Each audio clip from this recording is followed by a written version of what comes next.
So this is Game Theory, Economics 159. If you're here for art history, you're either in the wrong room or stay anyway. Maybe this is the right room, but this is Game Theory, okay? You should have 4 handouts. Everyone should have 4 handouts. There is a legal release form, we'll talk about in a minute, about the videoing. There is a syllabus, which is a preliminary syllabus. It's also online. And there are 2 games labeled Game 1 and Game 2. Can I get you all to look at Game 1 and start thinking about it? And while you're thinking about it, I'm hoping you can multitask a bit. I'll describe a bit about the class, and we'll get a bit of admin under our belts. But please try and look at, somebody's not looking at it because I'm using it as a fan here. Sorry, so you look at Game 1 and fill out that form for me, okay? So while you're filling that out, let me tell you a little bit what we're going to be doing here. So what is game theory? Game theory is a method of studying strategic situations. Okay, so what's a strategic situation? Well, let's start off with what's not a strategic situation. In your intro economics class in 115 or 110, you saw some pretty good examples of situations that were not strategic. You saw firms working in perfect competition. Right? Firms in perfect competition are price takers. They don't particularly have to worry about the actions of their competitors. Right? You also saw firms that were monopolists. And monopolists don't have any competitors to worry about, so that's not a particularly strategic situation. They're not price takers, but they take the demand curve. Right? Is this looking familiar for some of you who can remember doing 115 last year or maybe 2 years ago for some of you? All right? Everything in between is strategic. So everything that constitutes imperfect competition is a strategic setting. Think about the motor industry, the motor car industry. Ford has to worry about what GM is doing and what Toyota is doing. And for the moment, at least, what Chrysler is doing, but perhaps not for long. All right? Right? So there's a small number of firms, their actions affect each other. All right? So for a literal definition of what strategic means, it's a setting where the outcomes that affect you depend on actions, not just on your own actions, but on actions of others. All right? That's as much as I'm going to say for preview right now. We're going to come back and see plenty of this over the course of the next semester. So what I want to do is get on to where this applies. So obviously it applies in economics, but it also applies in politics. And in fact, this class will count as a political science class if you're a political science major. You should go check with the DUS in political science. Right? Game theory is very important in law these days. So for those of you, for the half of you who are going to end up in law school, this is pretty good training. Game theory is also used in biology, and towards the middle of the semester, we're actually going to see some examples of game theory as applied to evolution. And not surprisingly, game theory applies to sport. All right? So let's talk about a bit of admin. How are you doing on filling out those games? Everyone managing to multitask, filling in game 1? Keep writing.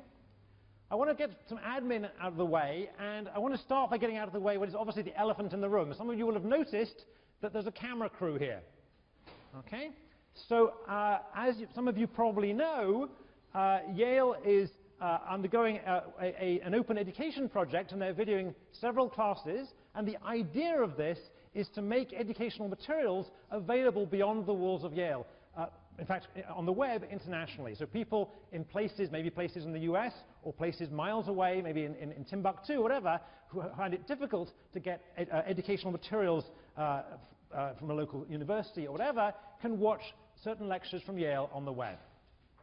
All right? Some of you would have been in classes that do that before. What's going to be different about this class is that you're going to be participating in it. Right? The way we teach this class is we're going to play games, we're going to have discussions, we're going to talk among the class, and you're going to be learning from each other. Right? And I want you to help people watching at home to be able to learn too. And that means you're going to be on film, at very least on mic. All right? So how's that going to work? Around the room are 3 TAs holding mics. Let me show you where they are. One here, and one here. When I ask for classroom discussions, I'm going to have one of the TAs go to you with a microphone, much like in Donahue or something. Okay? All right? And at certain times, you're going to be seen on film. So the camera is actually going to come around and point in your direction. Now, I really want this to happen. I have to argue for this to happen, because I really feel that this class isn't about me.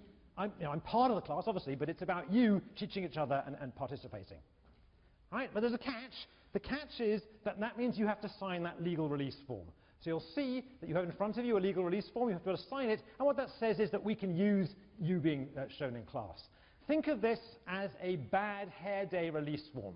Right? You can't sue Yale later if you had a bad hair day. Right? For those of you who are on the run from the FBI, your visas run out, or you're sitting next to your ex-girlfriend, now would be a good time to put a paper bag over your head. All right. Now, just to get you used to the idea, in every class, we're going to have, I think, the same two people. So Jude is the cameraman. Why don't you all wave to Jude? This is Jude. Wait, yeah, right, okay. Okay.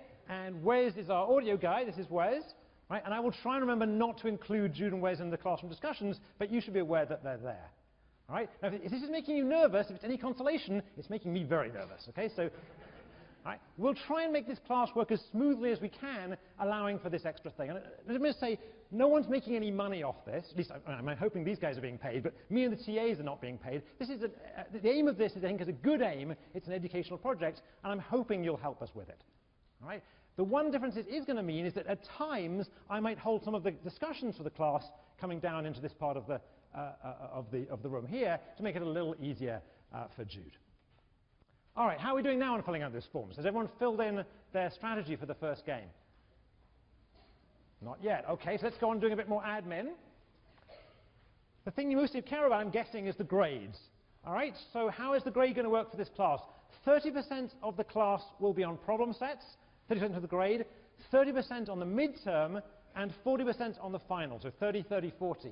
The midterm will be held in class on October 17th. That is also on your syllabus. Please don't anybody tell me any time after today you didn't know when the midterm was and therefore it clashes with 17 different things. The midterm is on October 17th, which is a Wednesday, in class. All right. The problem sets. There will be roughly 10 problem sets, and I'll talk about them more later on when I hand them out. The first one will go out on Monday, but it will be due 10 days later. Roughly speaking, they'll be every week. The grade distribution.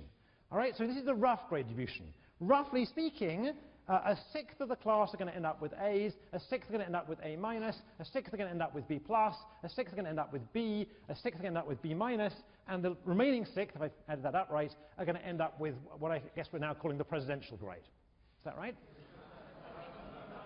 Right? That's not literally true. I'm going to squeeze it a bit. I'm going to curve it a bit. So actually, slightly fewer than a sixth will get straight A's, and fewer than a sixth will get C's and below.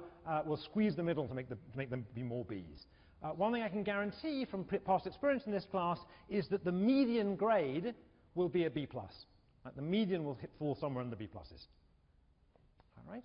Now, just as forewarning for people who've forgotten what a median is, that means half of you, not approximately half, it means exactly half of you, will be getting something like B plus and below, and half will be getting something like B plus and above.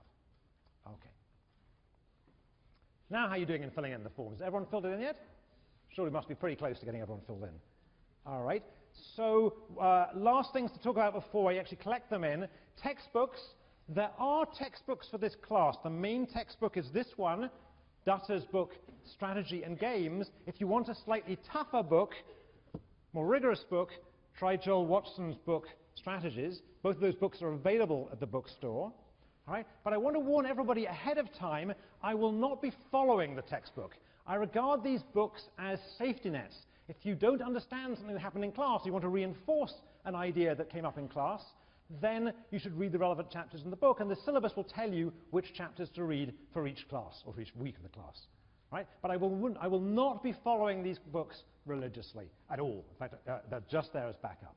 In addition, I strongly recommend people read Thinking Strategically. This is good bedtime reading. Do any of you suffer from insomnia? It's very good bedtime reading if you suffer from insomnia.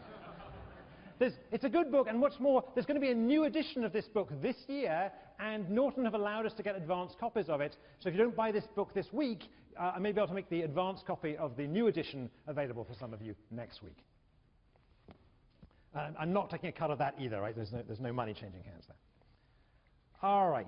Sections are on the syllabus. Sign up. On the website. Sign up as usual. Put yourself down on the wait list. If you don't get into the section you want, you probably will get into the section you want once we're done. All right. Now we must be done with the forms. We done with the forms? All right. So why don't we send the TAs with or without mics up and down the aisles and collect in your game number 1, not game number 2, just game number 1.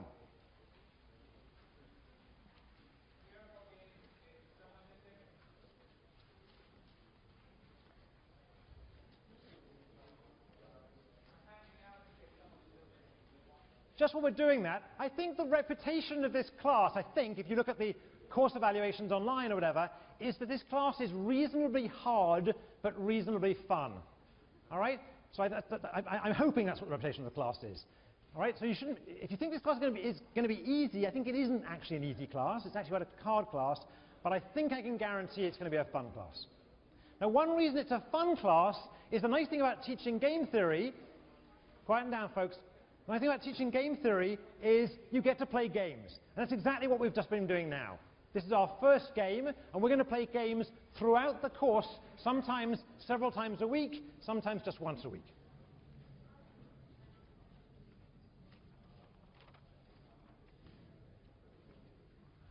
We got all these things in? Everyone handed them in?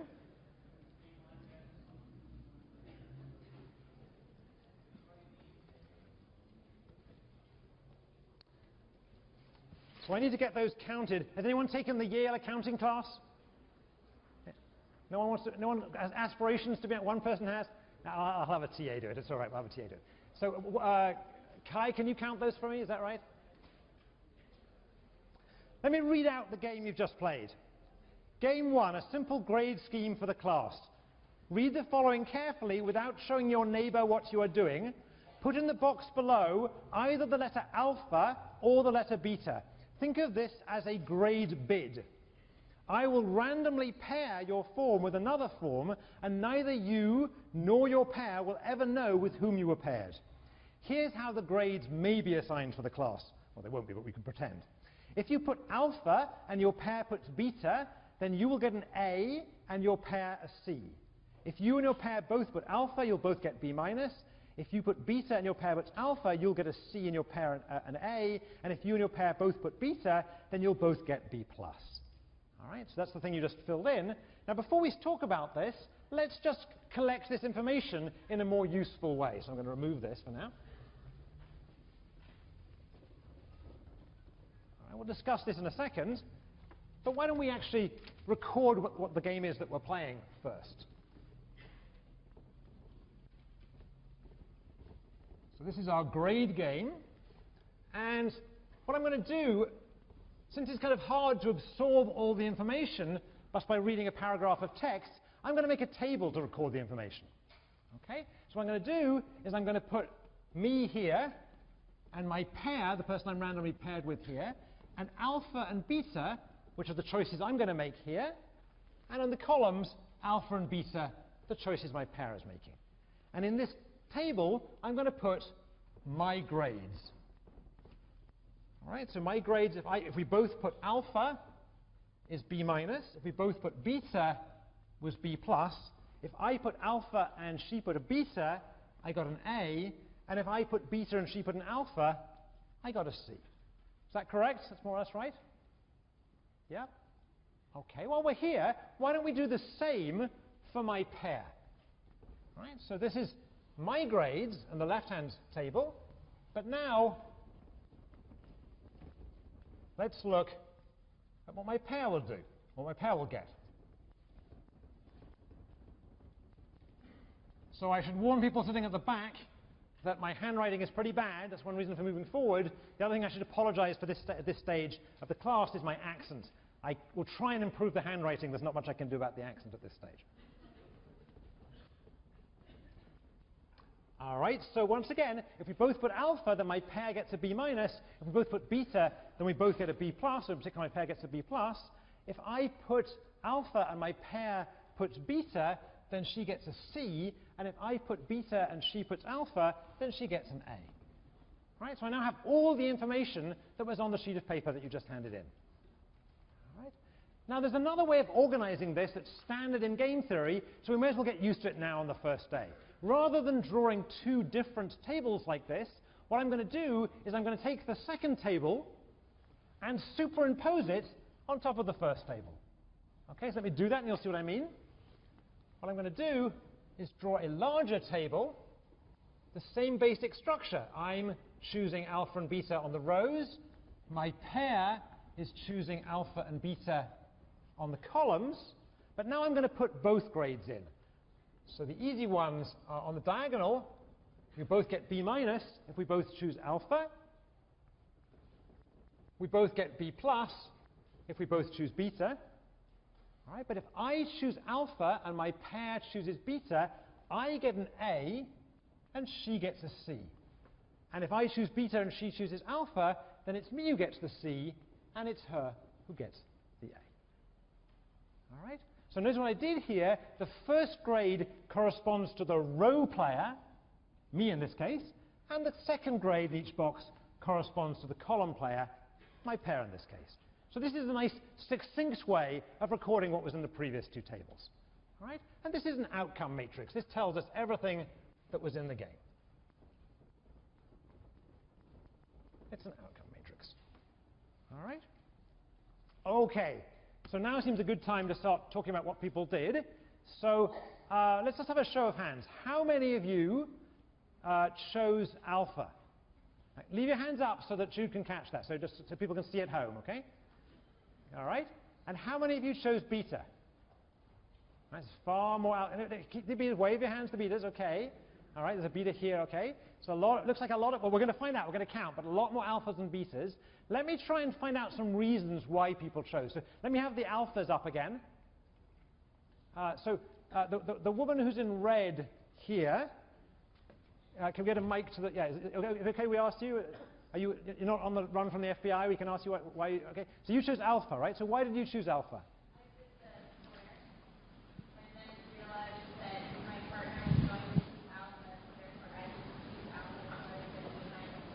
All right, so you wrote out these squares, you realized what your partner was going to do and responded to that. Any other reasons for choosing alpha around the room? Can we get the woman in here? Try not to be intimidated by these microphones, they're just mics. It's okay, just, yeah. I think it's weirdest if I chose alpha, regardless of what my partner chose, I think there would be better outcomes than choosing. All right, so let me see the names a second. So your name was? Courtney, and your name was? Claire-Elise. So slightly different reasons, same choice, alpha. Claire-Elise's reason, what did Claire-Elise say? She said, no matter what the other person does, she reckons she'd get a better grade if she chose alpha. So hold that thought a second. We'll come back to, is Claire-Elise, is that right? We'll come back to Claire-Elise in a second. Let's talk to the betas a second. Let me just emphasize at this stage, there are no wrong answers. Later on in the class, there'll be some questions which have wrong answers. Right now, there's no wrong answers. All right, there may be bad reasons, but there's no wrong answers. So let's have the betas up again. Let's see the betas. Oh, come on. There was a beta right here. You were a beta, right? You've backed off the beta. Okay. So how can I get a mic into a beta? Let's stick in this aisle a bit. Is that a beta right there? Are you a beta right there? Or there was a can I get the beta in here? Who's the beta in here? Can we get the mic in there? Is that possible? In here? You can leave your hand up. So there we go. There we go. Just point towards. That's fine. That's fine. Just speak into it. That's fine. So the reason, right? Yeah. Go ahead. I personally don't like swings that much, and it's the B minus B plus range, so I'd much rather prefer that to a swing from A to C. All right. So you're saying it compresses the range. I'm not sure it does compress the range. I mean, if you chose alpha, you're swinging from A to B minus. You're swinging from B, you're choosing from B plus to C. I mean, there's a similar kind of ranges, but it's certainly reasons. Other reasons for choosing. Yeah, the guy in blue here. Yep, here, good. That's right, just don't hold the mic, just let it point at you, it's fine. Well, I guess I thought we could be more collusive and kind of work together, but I guess not. So I chose beta. There's a car in the background, so I missed the answer. Just stand up a second so we just hear you. Yep, sorry, say again? Sure, my name's Travis. I thought we could work together, but I guess not. All right, good. If you had chosen beta, we would all have gotten B pluses, but I guess not. Good. So Travis is giving us a different reason, right? He's saying that maybe some of you in the room might actually care about each other's grades, right? I mean, you all know each other in class. You all go to the same college. For example, if we played this game up in the business school, any MBA students here today? One or two, right? We played this game up in the business school. I think it's quite likely we're going to get a lot of alphas chosen, right? But if we played this game up in, let's say, the divinity school, all right? And I'm guessing that Travis's answer is reflecting what you guys are raising here. If you played in the divinity school, you might think that people in the divinity school might care about other people's grades, right? There might be ethical reasons, perfectly good, sensible ethical reasons for choosing beta in this game. There might be other reasons as well, but that's perhaps the reason to focus on. And perhaps the lesson I want to draw out of this is that right now, this is not a game. Right now, we have actions, strategies for people to take, and we know what the outcomes are, but we're missing something that will make this a game. What are we missing here? We're missing objectives. We're missing payoffs. We're missing what people care about.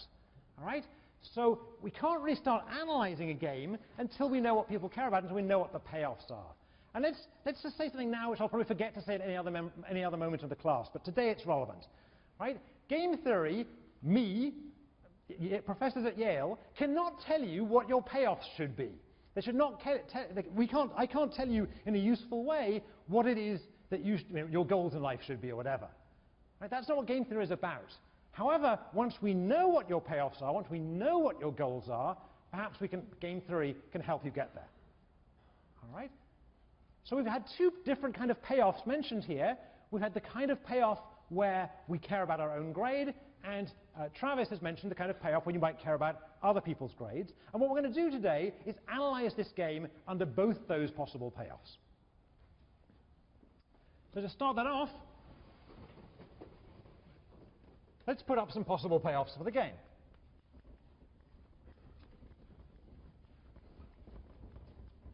And I promise we'll come back and look at some other payoffs later. We'll revisit the Divinity School later.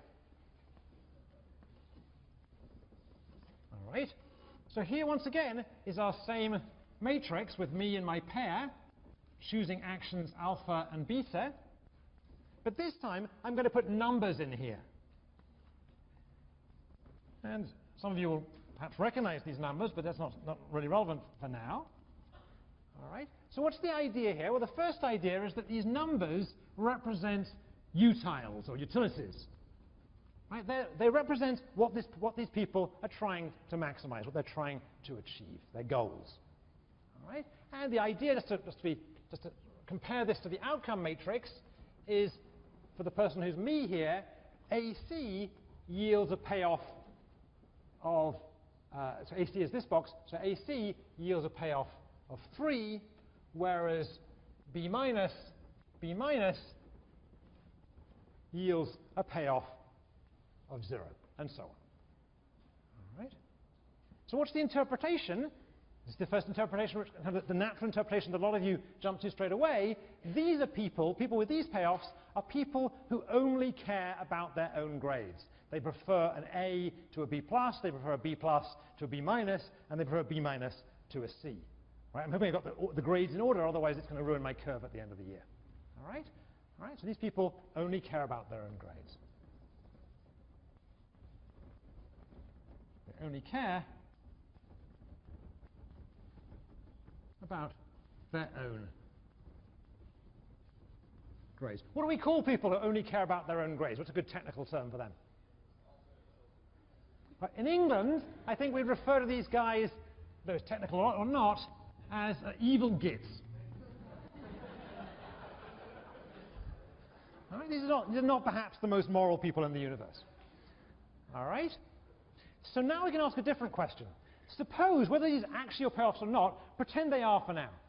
Right? Suppose these are your payoffs. Now we can ask, not what did you do, but what should you do? Now we have payoffs, I can really switch the question to a normative question, what should you do? And let's come back to was it Clara-Lise? Where was Clara-Lise before? Let's get the mic on you again. So just explain what you did and why again. Why I chose alpha? Yeah, stand up a second. Okay. If that's okay.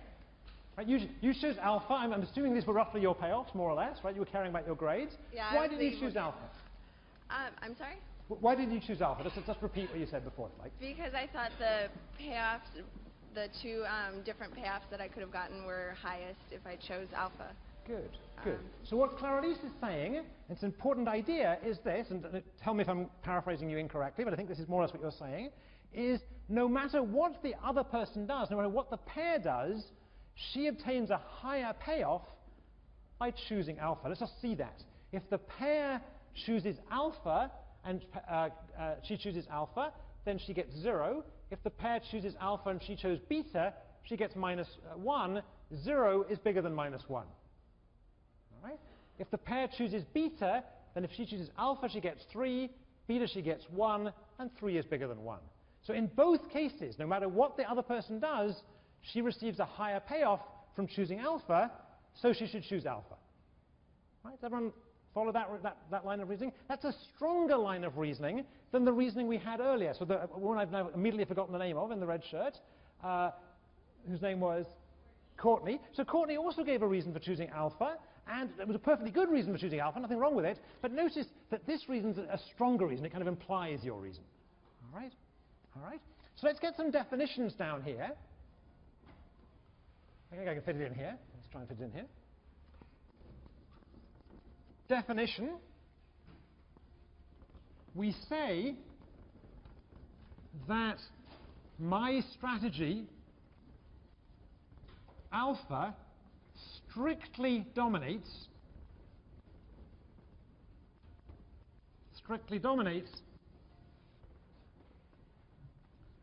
my strategy beta if my payoff from alpha is strictly greater than that from beta, and this is the key part of the definition, regardless of what others do. Regardless of what others do. So let me just read that back. We say that my strategy alpha strictly dominates my strategy beta if my payoff from alpha is strictly greater than that from beta, regardless of what others do. Now, it's by no means my main aim in this class to teach you jargon. All right? But a few bits of jargon are going to be helpful in allowing the conversation to move forward, and this is certainly one. Evil gets is maybe one too, but this is certainly one. All right? Let's draw out some lessons from this, and actually, so you can still read that, let me bring down and clean this board. So the first lesson of the class, and there's going to be lots of lessons, is a lesson that emerges immediately from the definition of a dominated strategy, and it's this. So lesson 1 of the course is do not play a strictly dominated strategy. All right, so with apologies to Strunk and White, this is in the passive form. Okay, this is dominated, passive voice. Do not play a strictly dominated strategy. Why?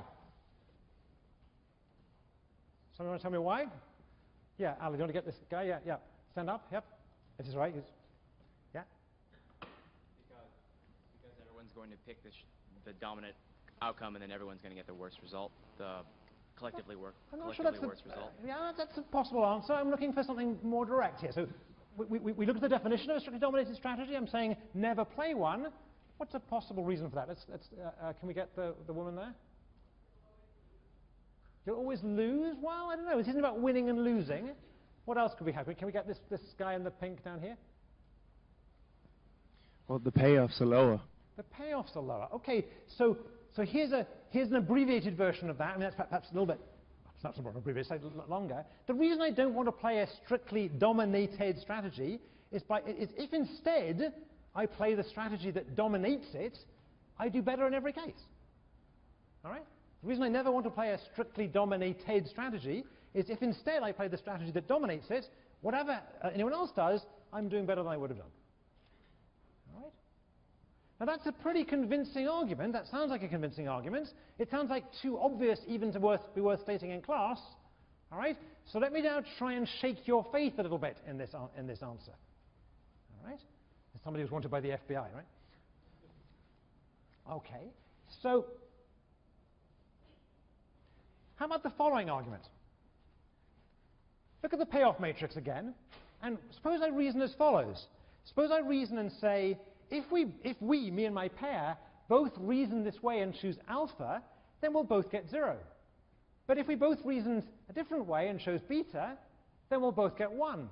So I should choose beta. 1's bigger than 0, I should choose beta. What's wrong with that argument? And that argument must be wrong because it goes against the lesson of the class, and the lessons of the class are gospel, right? They're not wrong ever. So what's wrong with that argument? What's wrong with that argument? Yes, Ali. That's good. Yeah, good. Well, because you have to be able to agree, you have to be able to speak to them, but we aren't allowed to show our partners what we wrote. All right, so it involves some notion of agreeing. So certainly part of the problem here, with the reasoning I just gave you, the reasoning that said I should choose beta because if we both reason the same way, we both do better that way, involves some kind of magical reasoning. It's as if I'm arguing that if I reason this way and reason myself to choosing beta, somehow I'm going to make the rest of you reason the same way too. It's like I've got ESP, or I'm some character out of, what is it called? The X-Men. Is that what it's called? The X-Men, right? Right? Now, in fact, this may come as a surprise to you, I don't have ESP, and I'm not a character out of the X-Men, and so you can't actually see brainwaves emanating from my head, and my reasoning doesn't affect your reasoning. Right? So if I did reason that way and chose beta, I'm not going to affect your choice one way or the other. Right? That's the first thing that's wrong with that reasoning. What else is wrong with that reasoning? Yeah, that guy down here. Yeah? Well, the second that you choose beta, then it's in someone's best interest to take advantage of you. All right, so someone's going to take advantage of me, but even more than that, even stronger argument there. That's true, but even a stronger argument. Well, how about this? Even if I was that guy in the X-Men or the Matrix or whatever it was, who could reason his way into making people do things, even if I could make everyone in the room choose beta by the force of my brainwaves, what should I then do? I should choose alpha. If these are my payoffs, I should go ahead and choose alpha, because that way I end up getting 3. All right? So there's two things wrong with the argument. One, there's this magical reasoning aspect. My reasoning is controlling your actions. That doesn't happen in the real world. And two, even if that was the case, I'd do better to myself choose alpha. All right. So, nevertheless, there's an element of truth in what I just said. It's the fact there's an element of truth in it that makes it very, it seems like a good argument. The element of truth is this. It is true that by both choosing alpha, we both ended up with B minuses, we both ended up with payoffs of 0 rather than payoffs of 1. Right? It is true that by both following this lesson and not choosing the dominated strategy beta, we ended up with payoffs 0, 0 that were bad. All right? And that's probably the second lesson of the class. So lesson 2, and this lesson probably wouldn't be worth stating if it wasn't for sort of a century of thought in economics that said the opposite. So rational choice, in this case, people not choosing a dominated strategy, people choosing a dominant strategy, rational choice can lead to outcomes that, what do Americans call this, that suck. All right? If you want a more technical term for that, and you remember this from Economics 115, can lead to outcomes that are inefficient, that are Pareto inefficient. But suck will do for today. Right? Rational choice by rational players can lead to bad outcomes. Okay? So this is a famous example for this reason. It's a good illustration of this point. It's a famous example. What's the name of this example, somebody? This is called prisoner's dilemma. How many of you have heard of the prisoner's dilemma before? Most of you saw it in 115. Why is it called the prisoner's dilemma? Yeah, so the guy here in orange. It's okay. It can just point at you. It's fine. I think it's whether or not the prisoners cooperate in the sentence they have, and if they kind of rat out the other person, then they can have less. But if both rat out, then they end up losing the large scale. Good. So in the standard story, you've got these two crooks or two accused crooks, and they're in separate cells, and they're being interviewed separately, kept apart, and they're both told that if neither of them rats the other guy out, they'll go to jail for, say, a year. If they both rat each other out, they'll end up in jail for 2 years. But if you rat the other guy out and he doesn't rat you out, then you'll go home free, and he'll go to jail for 5 years. And you put that all down, you pretty quickly see that regardless of whether the other guy rats you out or not, you're better off ratting him out. All right? Now, if you haven't ever seen that prisoner's dilemma, you can see it pretty much every night on a show called Law and Order. How many of you have seen Law and Order? All right. If you haven't seen Law and Order, the way to see Law and Order is to go to a random TV set at a random time and turn on a random channel. This happens in every single episode. So much so that if any of you actually, I mean, this might be true at Yale, if any of you, or the TV guys, if any of you know the guy who writes the plots for this, have him come to the class, or I guess see the video now, and we can get some better plot lines in there. Right? All right? But of course, that's not the only example. The grade game, and this is not the only example. There are lots of examples of prisoner's dilemmas out there. Let's try and find some other ones. All right? So how many of you have roommates in your college? How many of you have roommates? Most of you have roommates, right? Right? So I'm guessing now, but I won't make you show your hands because it's probably embarrassing, but what is the state of your dorm rooms, your shared dorm rooms at the end of the semester or the end of the school year? Right? So I'm just guessing, having been in a few of these things over the years, that by the end of the semester, or certainly by the end of the school year, the state of the average Yale dorm room is quite disgusting. All right? Why is it disgusting? Why is it disgusting? It's disgusting because people don't tidy up, right? They don't clean up those bits of pizza and bits of chewed bread and cheese. But why don't they tidy up? Well, let's just work it out. What would you like to happen if you're sharing a dorm room? You'd like to have the other guy tidy up, right? Right? The best thing for you is to have the other guy tidy up, and the worst thing for you is to tidy up for the other guy. But now work it out. It's a prisoner's dilemma. If the other guy doesn't tidy up, you're best off not tidying up either, because the last thing you want is to be tidying up for the other guy. And if the other guy does tidy up, hey, the room's clean, who cares? Right? So either way, you're not going to tidy up, and you end up with a typical Yale dorm room. Am I being unfair? Are your dorm rooms all perfect? This may be a gender thing, but we're not going to go there. All right? Right? So there are lots of prisoner's dilemmas out there. Anyone got any other examples? Other examples? So, I didn't quite hear that. Sorry. Let's try and get a mic on it so we can really hear it. Divorce. Hiring a lawyer, not paying him a lot of money. In divorce struggles. Okay. Yes, okay. You're too young to be worrying about such things, but never mind. Never mind. Yeah, okay, that's a good example. Because, all right, hiring lawyers, bringing in big guns. What about an economics example? What about firms who are competing in prices? Right? Both firms have an incentive to undercut the other firm, driving down profits for both. Right? The last thing you want is to have the other firm undercut you, in the sense to push prices down. That's good for us, the consumers, but bad for the firms, bad for industry profit. What remedies do we see? We'll come back to this later on in the class, but let's have a preview. So what remedies do we see in society for prisoners' dilemmas? What kind of remedies do we see? Let me try and get the guy here and right in front of you. Yeah. Collusion. Yeah, go ahead. Collusion. Collusion. Okay, so firms could collude. All right. So what prevents them from colluding? What prevents them from colluding?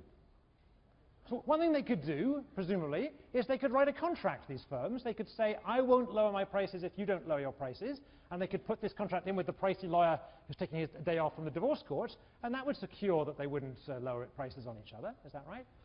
Right? So why wouldn't that work? Why wouldn't writing a contract here work? Right, it's against the law, right? It's a legal contract. It's an illegal contract. All right? What about you with your roommates? How many of you have a written contract stuck with a magnet on the fridge telling you when you're supposed to tidy up? Very few of you, right? Why do you manage to get some cooperation between you and your roommates even without a written contract? It's not legally enforceable. Well, it probably is legally enforceable, actually. This guy says it probably is legally enforceable. He probably could have a written contract about tidying up. Yeah, the woman in here, yeah. Repetition, you do it over and over? Yeah, so maybe even among your roommates, maybe you don't need a contract because you can manage to achieve the same end by the fact that you're going to be interacting with the same person over and over again during a time at Yale. So we'll come back and revisit the idea that repeating an interaction may allow you to attain cooperation, but we're not going to come back to that till after the midterm. That's way down the road, but we'll get there. All right? Now, one person earlier on had mentioned something about communication. I think it was somebody in the front, right? So let's just think about this a second. Is communication the problem here? Is the reason people behave badly in this, or badly, people choose alpha in this game here, is it the fact that they can't communicate? Suppose you'd be able to talk beforehand. So suppose the woman here whose name was Mary had been able to talk to the person next to her whose name is Erica, and they'd said, suppose we know we're going to be paired together, I'll choose beta if you choose beta. Would that work? Why wouldn't that work? There's no enforcement. There's no enforcement, all right? So it isn't a failure of communication per se, right? A contract is more than communication. A contract is communication with teeth, right? It actually changes the payoffs. So I could communicate with Ali some agreements, but back home, I'm going to go ahead and choose alpha anyway. All the better if he's choosing beta. All right, so we'll come back and talk about more of these things as the course goes on, but let's just come back to the two we forgot there. So the collusion case and the case back in Law and Order with the prisoners in the cell. How do they enforce their contracts? And they don't always rat each other out, and some firms manage to collude. How do they manage to enforce those contracts? Those agreements, how are they enforced? Yeah, They trust each other? it could be they trust each other, although if you trust a crook, that's not, what else could it be? Yeah, the guy here again with the beard, yeah? A zero-sum game? Well, but this is the game, right? So here's the games. We'll No, but the way they value, the way of valuing good. each So the decision. payoffs may be different. I have something simpler in mind. Suppose they have a written contract, or even an unwritten contract. What enforces the contract for colluding firms or crooks in jail? Yeah? Even if the crook gets off scot-free, in 5 years when the other guy gets out, he might run into a situation. Yeah. So a short version of that is, it's a different kind of contract. If you rat someone out in jail, someone puts a contract out on you. All right? All right? Tony Soprano enforces those contracts. That's the purpose of Tony Soprano. It's the purpose of the mafia. The reason the mafia thrives in countries where it's hard to write legal contracts, let's say some new parts of the former Soviet Union or some parts of Africa, the reason the mafia thrives in those environments is that it substitutes for the law and enforces both legal and illegal contracts. All right, so I promised a while ago now that we were going to come back and look at this game under some other possible payoffs. So I wasn't under a contract, but let's come back and fulfill that promise anyway. So we're going to revisit, if not the Divinity School, at least some people who have more morality than my friends up in the business school. And we're going to ask, for the same grade game we played at the beginning, what would happen if players' payoffs look different?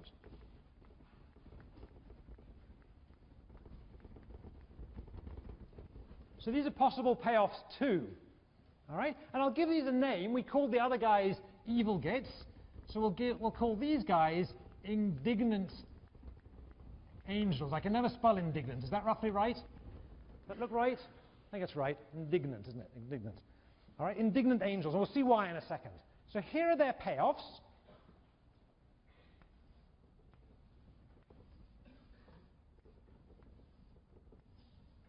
And once again, the basic structure of the game hasn't changed. It's still, I'm choosing alpha and beta, my pair is choosing alpha and beta, and the grades are the same as they were before. They're hidden by that board, but you saw them before. All right?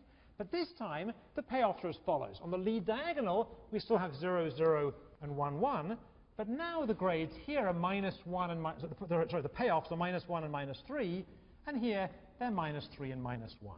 And what's the idea here? These aren't the only other possible payoffs, it's just an idea. Suppose I get an A and my pair gets a C, then, sure, I get that initial payoff of 3, but unfortunately, I can't sleep at night because I'm feeling so guilty. Right? I have some kind of moral conscience, and after I've subtracted off my guilt feelings, I end up at -1. So think of this as guilt, some notion of morality. All right? Conversely, if I chose a beta and my pair chose an alpha, so I end up with a C and she ends up with an A, then I have a bad time explaining to my parents why I got a C in this class, and I have to say about how I'm going to be president anyway. But then in addition, I feel indignation against this person. It isn't just that I got a C because she made me get a C.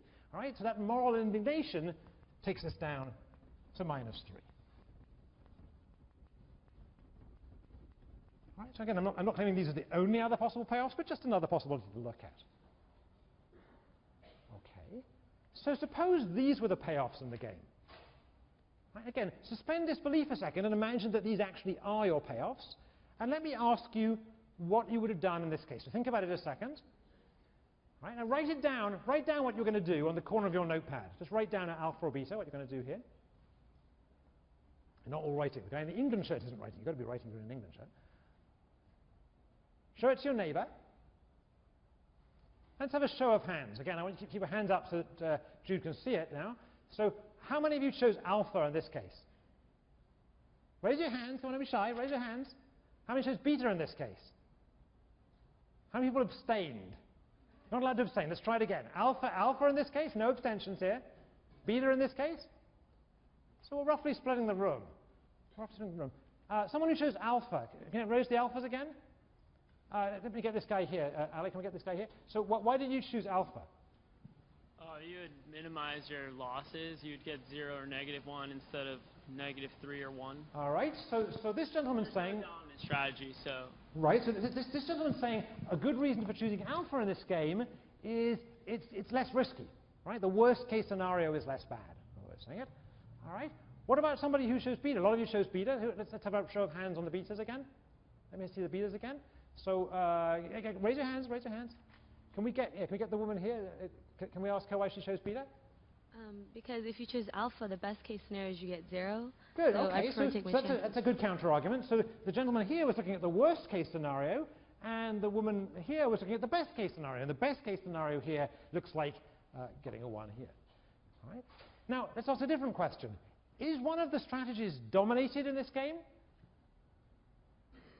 No, neither strategy is dominated. Let's just check. If my pair chooses alpha, then my choosing alpha yields 0, beta -3, so alpha would be better. But if my pair chooses beta, then alpha yields -1, beta yields 1. In this case, beta would be better. Right? So alpha in this case is better against alpha, and beta is better against beta, but neither dominates each other. All right? So here's a game where we just changed the payoffs. We had the same basic structure, the same outcomes, but we imagined people cared about different things, and we end up with a very different answer. In the first game, it was kind of clear that we should choose alpha, and here it's not at all clear what we should do. Right? In fact, this kind of game has a name, and we'll revisit it later on in the semester. This kind of game is called a coordination problem. And we'll talk about coordination problems later on. But the main lesson I want to get out of this for today is a simple lesson. It's the lesson that payoffs matter. Right? We change the payoffs, we change what people cared about, and we get a very different game with a very different outcome. All right? So the basic lesson is that payoffs matter, but let me say it a different way. So without giving away my age too much, well, I guess it will actually, when I was a kid growing up in England, there was this guy, there was a pop star, and slightly post-punk pop star called Joe Jackson, who none of you will have heard of because you're all about 10 years old. Not my fault. And Joe Jackson had this song in which had the lyric, something like, "You can't get what you want unless you know what you want." Right? You can't get what you want unless you know what you want. And as a statement of logic, that's false. Right? It could be that what you want just drops into your lap without you knowing about it. All right? But as a statement of strategy, it's a pretty good idea. It's a good idea to try and figure out what your goals are, what you're trying to achieve, before you go ahead and analyze the game. All right? So payoffs matter. Let's put it in his version. You can't get what you want till you know what you want. Be honest, how many of you have heard of Joe Jackson? Oh, it makes me feel old. Oh, man. Okay. It goes down every year. All right. So far, we've looked at this game as played by people who are evil kids. And we've looked at this game as played by people who are indignant angels. But we can do something more interesting. We can imagine playing this game on a sort of mix and match. For example, imagine, this shouldn't be hard for most of you, imagine that you are an evil git, but you know that the person you're playing against is an indignant angel. Right, so again, imagine that you know you're an evil git, but you know that the person you're playing against or with is an indignant angel. What should you do in that case? What should you do in that case? Who thinks you should choose alpha in that case? Let's have Pan in the room again. We can. Keep your hands up so you can see you. All right. Who thinks you should choose beta in that case? Who's abstaining here? Not allowed to abstain in this class. It's a complete no-no. Okay, so we'll allow some abstentions on the first day, but not beyond today. Let's have a look. Let's analyze this combined game. All right. So what does this game look like? it's an evil git versus an indignant angel. All right, and we can put the payoff matrix together by combining the matrices we had before. So in this case, this is me, as always. This is my pair, the column player. Okay, my payoffs are going to be what? My payoffs are going to be the evil git payoffs. So they come from the matrix up there. So someone has to help me with reading it off there. That's a 0, a 3, a -1, and a 1. All right? My opponent or my partner's payoffs come from the indignant angel matrix. So they come from here. There is 0, a -3, a -1, and a 1. Everyone see how I constructed that? So I'll just remind you again, the first payoff is the row player's payoff, in this case the evil git, and the second payoff is the column player's payoff, in this case the indignant angel. All right, well now we've set it up as a matrix, let's try again that question I asked before. Suppose you're the row player here, so you're the evil git, those are your payoffs, you're playing against an indignant angel, what would you do? Right? So once again, no abstentions this time. Who would choose alpha? Let's have a show of hands again. Keep your hands up a second. And who would choose beta? Right, very few betas, but mostly alphas. Alpha, I think, is the right answer here, but why? Why? Why is alpha the right answer here? So, yeah, can we get this guy here? Yeah. It's the dominant strategy. Good, good. Actually, nothing has changed from the game we started with. The fact I changed the other guy's payoffs didn't matter here.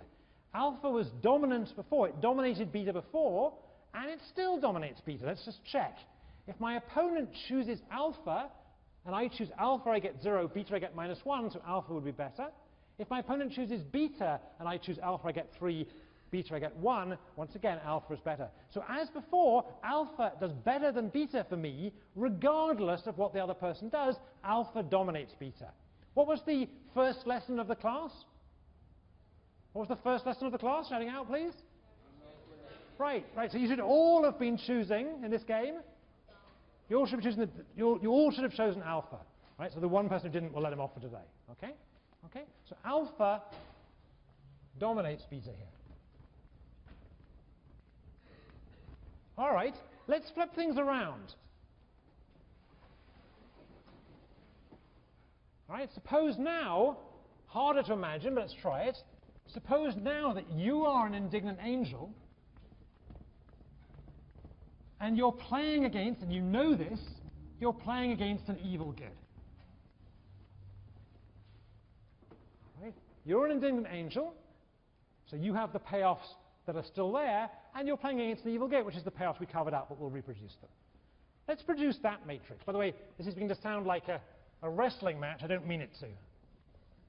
Let's try here. Alpha, beta,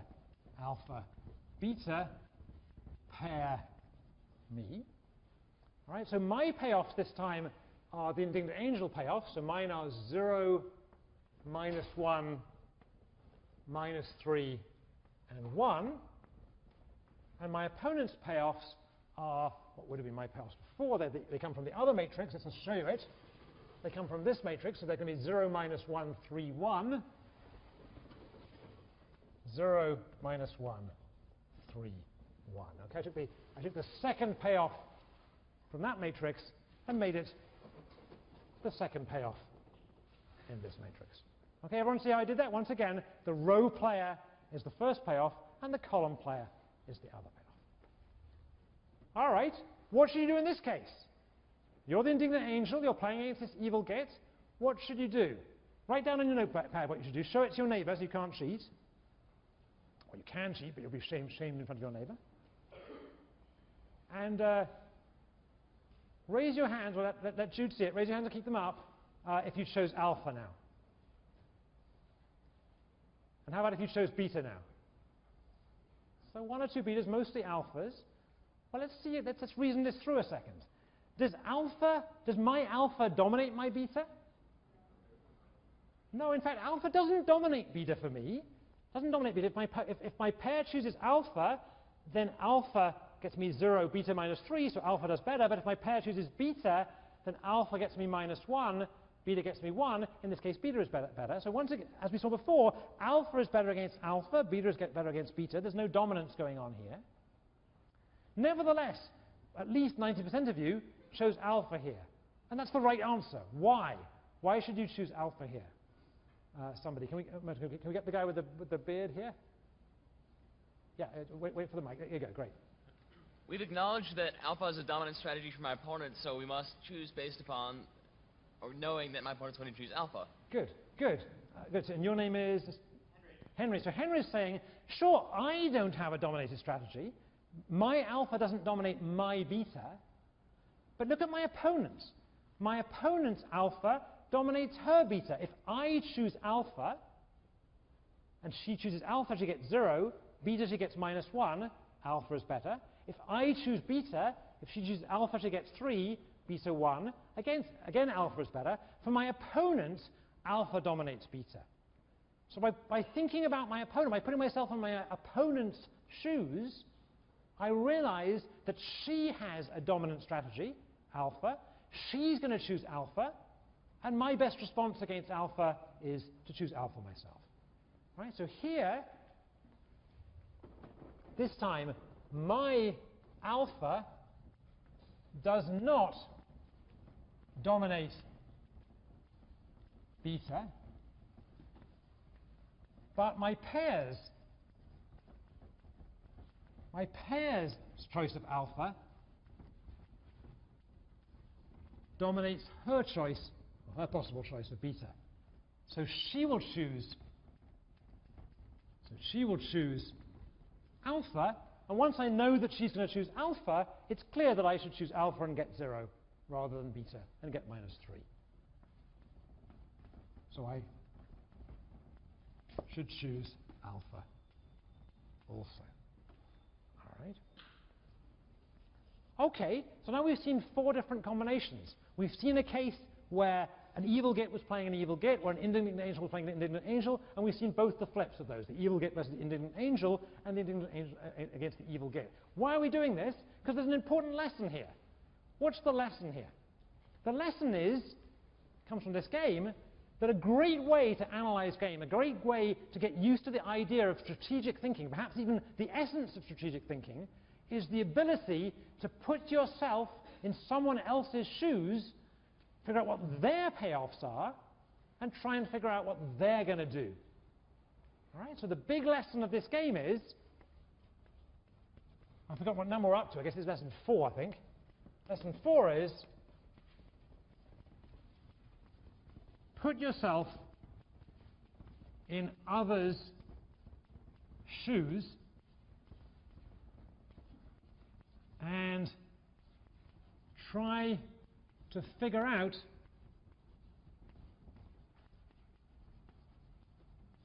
what they will do.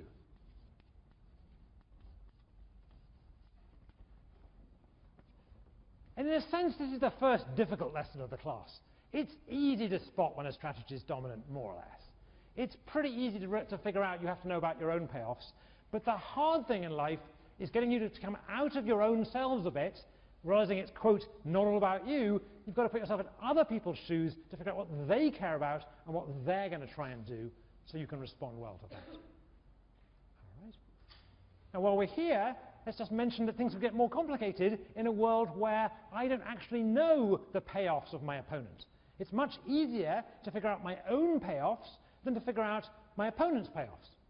Right? I might not know whether I'm playing someone who's an evil git or an indignant angel, so I'm going to have to figure out what the odds are of that in doing this exercise. And we're going to come back to that idea too, way at the end of the class. Right? That's getting a bit ahead of ourselves, but we'll get there. All right. Now it turns out that this game, this prisoner's dilemma, with the alphas and betas, or essentially the same game, has been played many, many, many times in experiments. Right? So out there in the real world, I think we can do this here, out there in the real world, when they do these experiments, they find out that roughly 70% of people choose alpha, and roughly 30% choose beta. Roughly, almost a third choose beta. Now, what do we think is going on Why are so? That's a third of the people who seem to be choosing a dominated strategy, or is it? What's going on there? Why do you think 30% of people are choosing beta? Anybody? Yeah, can we catch this guy here? They might be motivated by the fact that every person who chooses beta raises the average right, score. So they could be moral people. They could be. So one possibility is this 30% of people in the real world who choose beta are just nice people. All right, what else could it be? I know this might be changing the game a little bit, but if you ever expected to play the same game with the partner, all right, so they could be thinking they're going to play again. Long-run payoffs are greater if you choose beta every time. Right. So they could be that they think this is actually, they haven't understood the experiment and they think this is a multi-shot game, not a one-shot game. Good. What else could it be? What's the simplest explanation? What's the other obvious explanation? They could just be stupid, right? It could be, right? We're allowed to say that in class, right? Let's be honest here. When we say experiments in the real world in game theory, or the ones you read about in the New York Times, the real world, when it comes to experiments in economics, really means undergraduates at the University of Arizona. Right? That's why all these, I mean, I'm not making it up. It just does. They all are. And I don't know anything about any of you from Arizona. I don't know. I don't know whether the average undergraduate at the University of Arizona just has a sunny personality, or whether they spent too long in the sun. I just don't know which it is, right? Right? We can't really distinguish from this, right? How about at Yale? What's our numbers here? How about in this class? Do you want to mic your colleague here? Yeah. 238 versus 36. So 238 at Yale, this is Yale, versus 36. So even at my level of arithmetic, that's a lot less than 30%, right? That's more like, it's less than 15%. No, it's about 15%, I guess. All right, so 238 chose alpha, and 36 chose beta. Now there's one more lesson in this class, and this is going to be it. This isn't the end of the class, but one more lesson to take home. You guys are going to be playing games among each other today and until whatever it is, December 7th, whatever it is, the end of term. All right, so look around each other. You better get to know each other a bit. All right, and what have we learned today about you guys? The lesson here, lesson 5, is Yale students are evil. All right, be aware of that when you're playing games. All right, I want to play one more game today in the remaining minutes. It doesn't matter if we finish a little bit early, but I want to try and get this game at least started. So do you all have game number 2 in front of you? Well, just while you're reading that over, can I also make sure you've all got your legal forms and you're going to sign? Don't walk away with your legal forms. We need to get those collected in. So at the end of talking about this game, I'm going to collect in both the second game for the class and also the legal form. Right? If you don't have a legal form, if you've lost it or something, it's online.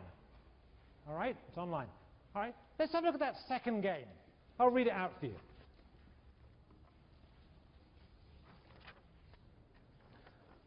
Game 2, pick a number. Everyone got this? Anyone not got this? Everyone got it? Good. Without showing your neighbor what you're doing, put in the box below a whole number between 1 and 100. Whole number between 1 and 100, integer. We will calculate the average number chosen in the class. The winner in this game is the person whose number is closest to 2/3 times the average in the class.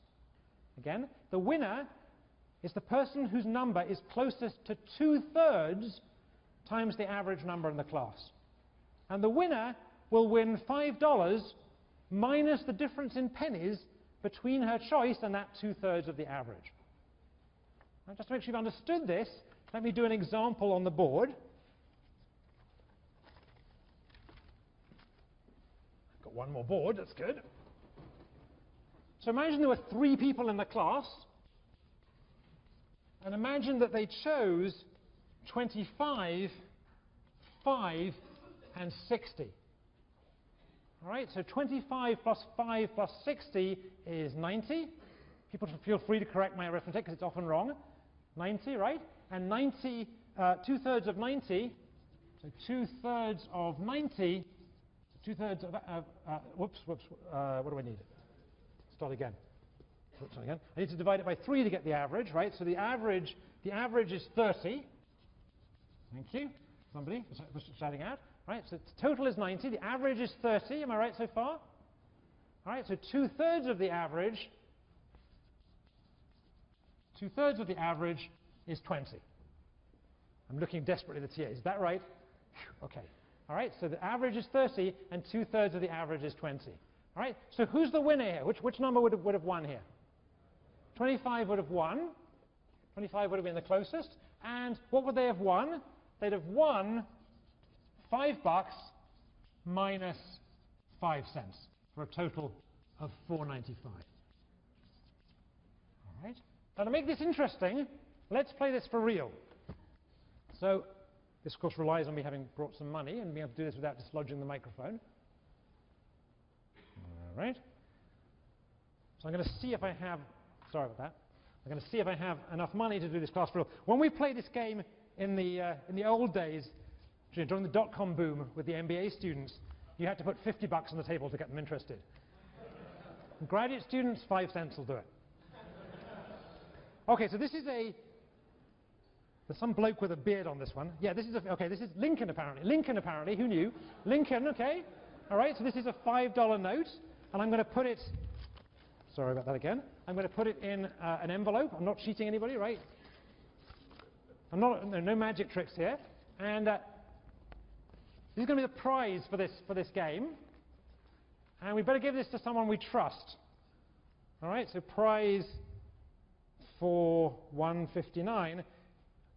Who do you guys trust? The camera guy. Okay, Jude. We know Jude's going to be there next week. All right, I'm giving it to Jude. You can't see this on camera, people at home, but I'm giving it to Jude, okay? I'm going to put it here. And Jude has to therefore show up next week with the prize, okay? All right? I think we should give it to the guy at the back who is the moral guy. Who is our moral guy at the back? What is it? Well, never mind. We'll give it to Jude. We know Jude's going to be here. All right. Has everyone put a number down? Any questions? Your questions? Yes. Just shout them out. Okay. So given that we only have one $5 bill, does there have to be one unique winner? And if so, how is that determined if we have multiple people who are closest? That's a good question. If there's multiple winners, we'll divide it, but we'll make sure everyone has a positive winning. Okay? Good question. Good.